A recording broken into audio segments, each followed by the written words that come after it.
Hello, I'm Edward Tarte, once a Catholic priest for 5 years in the 1960s, now an atheist, which means I find no credible evidence for the existence of any God. This is the 35th in my series of weekly videos for friendlyatheist.com. Last week I presented the first ever video of my local dialoguer, Catholic priest, Father TJ. The topic was the killings at Sandy Hook Elementary School in Newtown, Connecticut. Today I present TJ's second video, which is on a different topic. Here is the background. A week ago, Hemant Mehta, the Friendly Atheist, posted an extended conversation between artist, filmmaker, and atheist Scott Burdick and biologist, author, and atheist Richard Dawkins.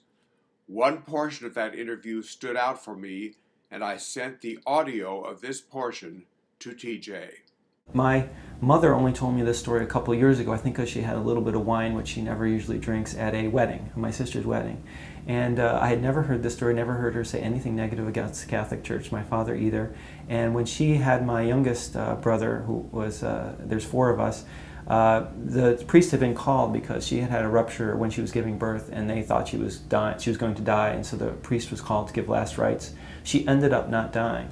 And the doctor, though, who was Jewish, told her that she had to have her tubes tied, that if she ever got pregnant again, halfway through it would absolutely rupture again and she would definitely die, and so would the child. And so he left, and she asked the priest, and the priest said, "You've just seen a miracle. You were supposed to die and God saved you. You cannot do that. It's against the church, and if God wants there to be a miracle and you to give birth again, He will heal you. If He doesn't want you to get pregnant, you have to leave it in His hands." And so she said, "Okay, I guess that's what we have to do." The priest left, and then my father, my mom said she'd never seen my father get so angry or had never say anything against the priest. He said, "That is the most ridiculous thing I've ever heard in my life. You are having your tubes tied. We're not going to have a family. What is this priest thinking of, leaving a family of 4 children with no mother?" And so she did, and she never had pregnant again. But it made me realize, had my father not been there, had they both been as trusting as my mother, I probably would have grown up without a mother. So that's a shocking story. Yeah. I mean, that is truly evil. That priest is evil, not as an individual. He's indoctrinated by an evil doctrine. The Roman Catholic Church, I think, is the second most evil organization in the world. Yeah, I mean, it's amazing to me because I know that the priest really believed that. He thought he had been the president of a miracle and really believes in miracles. So he, you know. You've told that story, and this is going to be made public.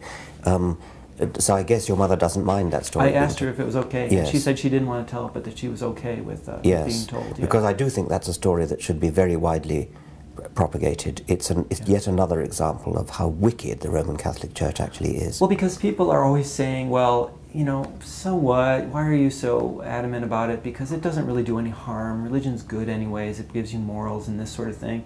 And I have seen a lot of personal examples in my own life and friends of mine, and I have seen true harm that it's caused. That's why I'm doing this. You know, even though this isn't what I normally do, it's really, over the years, more and more things have added up to really see how it's harmed people. Yes, it really does. But the other thing is how horribly widespread is the myth that you somehow need religion to get your morals. I mean, if you just think for a moment about that, it's obvious nonsense. You don't get your morals from religion. Well, you better not get them from, you certainly better not get them from the Bible. Heaven forbid you get them from the Bible, or the Quran, even worse. So you don't get them from the Bible. And in any case, why would you? I mean, are you so devoid of moral sense that you actually have to go and read a book to see that thou shalt not kill? I suggested to TJ that he make a video response. He did so and titled it Moral Quandary. Here is his video response in its entirety. Let's go Texans. As a lifelong Houstonian, I'm looking forward to the playoffs starting on Saturday.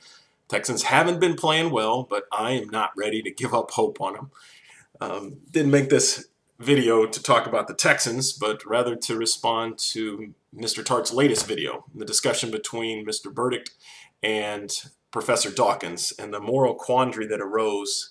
And there's no better way to describe that. It is certainly a moral quandary. Sometimes there are difficult decisions that we always have to make in life. The Catholic Church has firmly stood against birth control throughout her history. However, this situation, I think, is definitely an exception to the rule. because the intention in this situation, if the mom wanted to go ahead and have her tubes tied, then she's doing what she thinks is in her best interest to preserve her life. And she's not intending not to have kids because she doesn't want to be open to the gift of life, but rather the main focus is on preserving her life and being there for her family. I think that user Phil 49er hit it right on the head, that sometimes difficult decisions have to be made, and I do think that the priest could have considered this. The more that I'm associated with the Catholic Church, the more that I see, I'm realizing that I think God is a lot more understanding than the Catholic churches or sometimes her representatives. Because certainly in this case, broke my heart to hear that Mr. Burdick and his family doesn't sound like they were Catholic anymore after this experience they had. And it also makes me aware that I need to be as kind and generous as possible to all the people that I minister to. 3 comments I wanted to make about the video that sort of stood out to me. Was, first of all, there was not any mention, at least in the part of the video that Mr. Tarte played, of the miracle, of the unexplained healing that happened. The mom was supposed to die, it sounds like. The doctor said, look, this is, and if it happens again, you're definitely going to die. So I'm just kind of curious why that wasn't brought up at all, is the unexplained.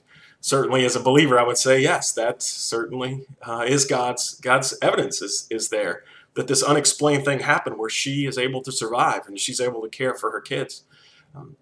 The other thing that struck me in this video was Professor Dawkins' use of the word evil when he described the Catholic Church.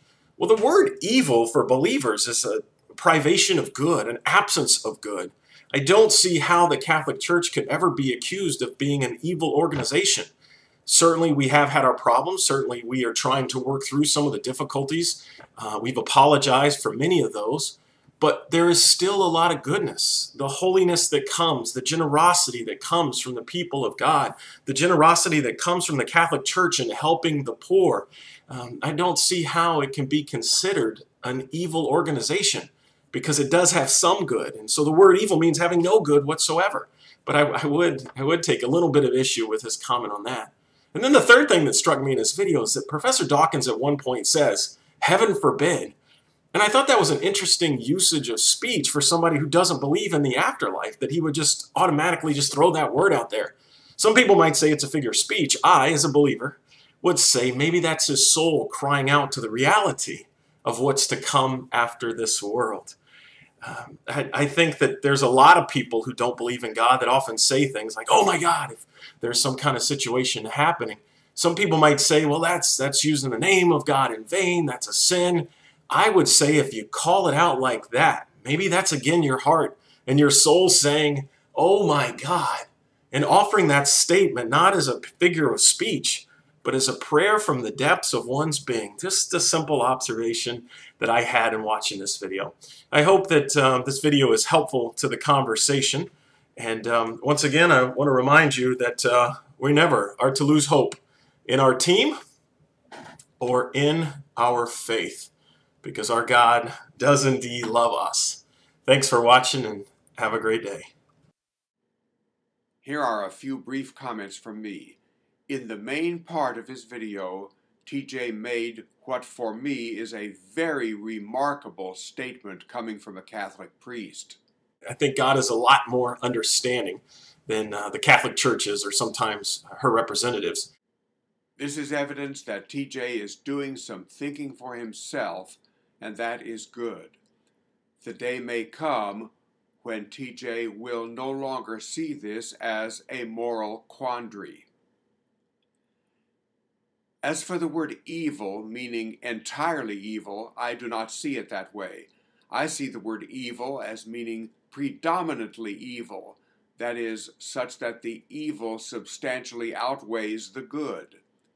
Using the word evil in that sense, Richard Dawkins is calling the Catholic Church an evil organization, and I surely agree with him.